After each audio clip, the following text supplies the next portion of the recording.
자, 안녕하세요. 윤상철 회계사입니다. 자, 지난 클립에 이어서 계속 우리 지난주 금요일에 있었던 급등주 중에 몇 가지를 선별해서 좀 보고 있어요. 그 중에 하나가 이제 오클로라고 하는 그 종목이거든요. 한번 사실 이 회사를 한번 잠깐 보면 사실 그 정하게 된 계기가 되게 좀 특이해서였어요. 그 일반적인 사업하는 회사는 아니고요. 그 원자력 그 관련 기술을 가지고 있는 회사인데 이제 이 회사가 정부와 같이 그 실제로 원전을 개발하고 원전을 이제 건설하고 운영까지 하면서 향후에 정부에게 이제 그 뭐죠?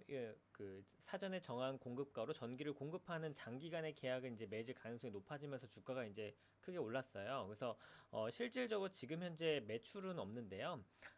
그 공급 계약에 맞추어서 선금이 미리 들어왔기 때문에 이제 실제로 공급이 좀 가시화되는 거 아니냐라는 기대가 좀 있었던 것 같아요. 어쨌든 좀 이제 보면 일단 이 회사는 금속연료 그 고속로 기반의 소형 원전을 자 여기 좀 특이하죠. 기획하고 건설하는 것뿐만 아니라 실제로 자기네가 보유하면서 운영까지 하는 그 회사의 사업입니다. 그러니까 보통은 건설하고 끝나거나 보통 이제 그 이제 건설해주고 끝내거나 아니면 그 실제로 이제 건설이 끝난 걸 운영하면서 수익을 얻는 경우가 대부분이지만 얘네는 처음부터 기획 단계부터 향후 운영까지 자기들 직접 해요. 그러니까 약간 좀그 일관 체제를 가지고 있고 향후에 운영을 하면서 벌어들이는 수익이 좀 이제 얘네 주된 수익이죠. 그래서 건설하면서부터 완료되고 보유 운영하면서 버는 수익이 사실 장기간에 걸쳐 있을 거예요. 그래서 일반적인 그 사업에서는 좀 발생하기 어려울 수는 있으나 이제 대부분이 정부 기관을 대상으로 하기 때문에 안정성이 높아져서 이제 투자할 만한 여지가 좀 생긴다라고 보면 좋을 것 같아요. 그래서 전기 공정을 직접 판매하는 비전통적 원전 사업 모델을 추진한다. 이 PPA라고 나오는데 이게 그 파워 펄치스 어그리먼트라고 써 있죠.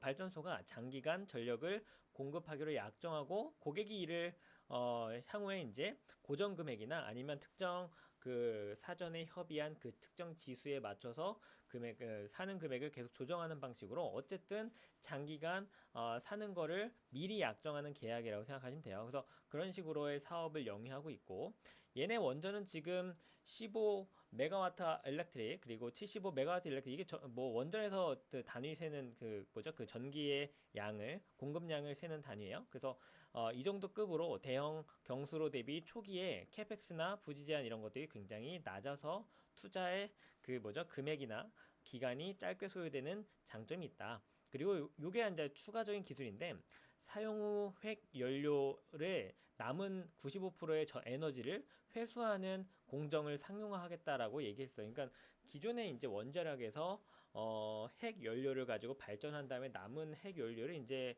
실제로 장기간 어디에 보관하면서 이제 그 폐기물로서 칩을 하고 있는데 이거를 사용 후 핵 연료를 남은 95% 에너지까지 모두 회수해서 발전에 사용한다. 되게 획기적이라고 볼 수 있겠죠? 이거를 상용화하려고 지금 기술 개발 중이고 결국은 얘네가 이걸 수직 계열화하면 앞단에서 연료를 사용하고 뒷단에서 이 사용한 핵 연료도 에너지를 뽑아낸다. 그래서 수직 계열화가 굉장히 달리겠죠. 그리고 많은 돈이 들어가니 이 폐기비도 절감할 수 있다라는 겁니다. 일단 주수익원이 예정이라고 되어 있는 이유는요. 얘는 아직 매출을 일으킨 적이 없어요. 계약만 있을 뿐이죠. 그래서 뭐 전력이나 열을 판매하겠다는 장기 계약을 체결해서 향후에 이제 실제로 공급하는 단계에서는 안정적으로 이제 리커링 매출이 발생하는 구조인데 아직은 그렇지는 않고 연료 재활용 서비스 얘네가 이제 이 사용 후 핵 연료에서 에너지를 뽑아내는 기술을 개발하고 나면 다른 사업자의 그 사용 핵 연료를 가지고 돈 받고 사온 다음에 야게대가 이용한다 이런 것도 가능하겠죠.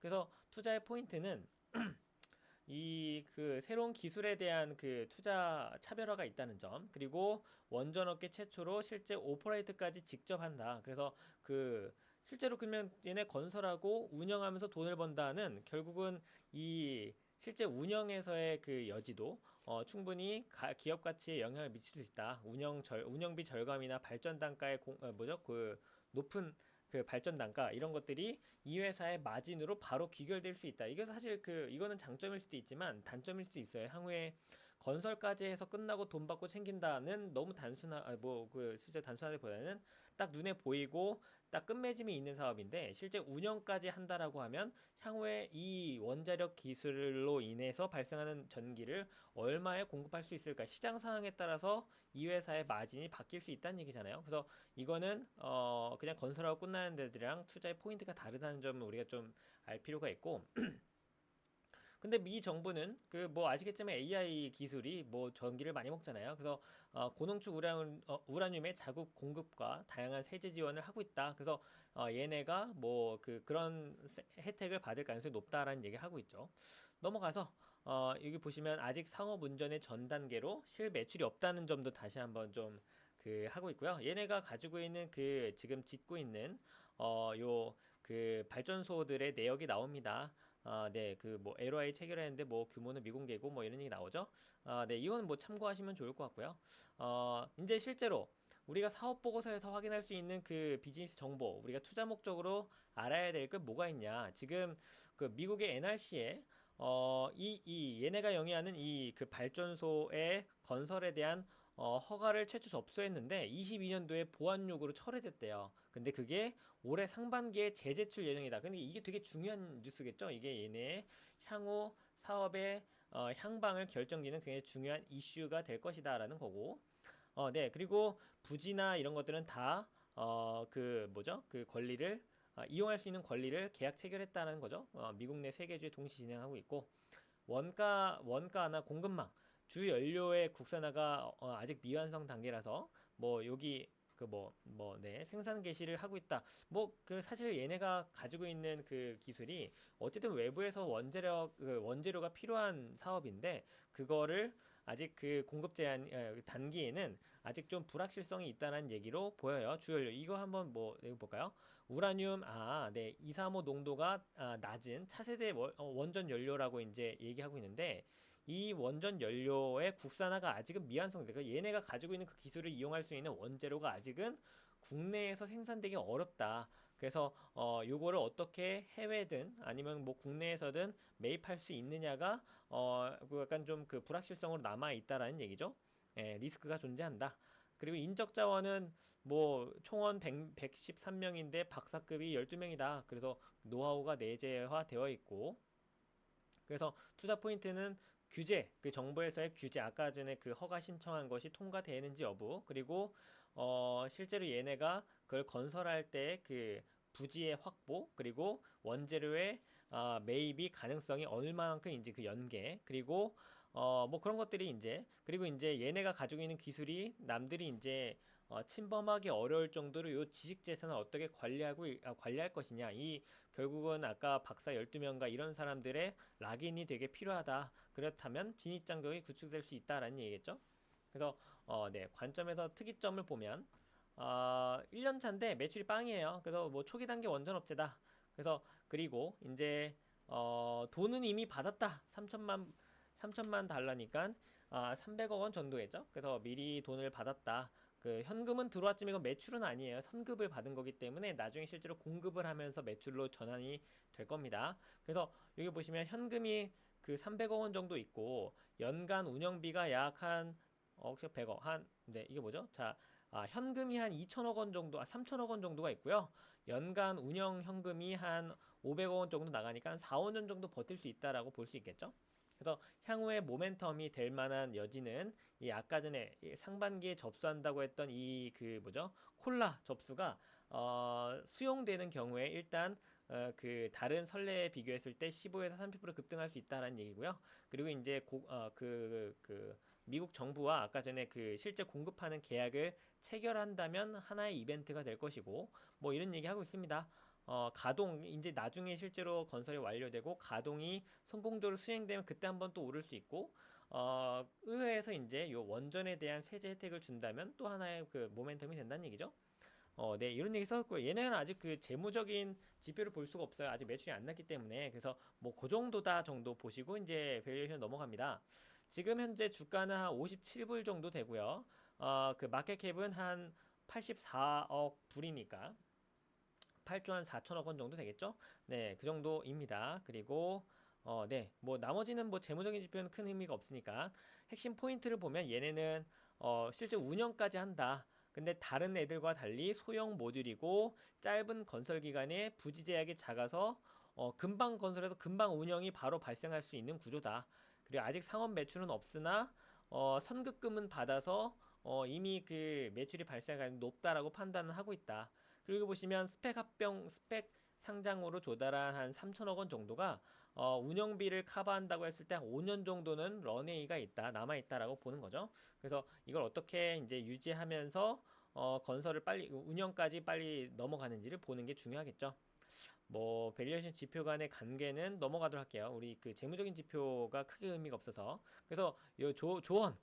이벤트 드리븐 접근이다. 야, 얘네는 뉴스에 기반한 그 투자를 해야 된다. 그래서 요 제접수 심사 수용하는지, 구속력 있는 계약을 체결하는지, 그리고 뭐 요 아까 전에 그 원재료나 이런 것들 확보죠. 그리고 이제 그 부지나 확보 이런 것들은 뭐가 먼저 나오는지에 따라서 그 뭐죠?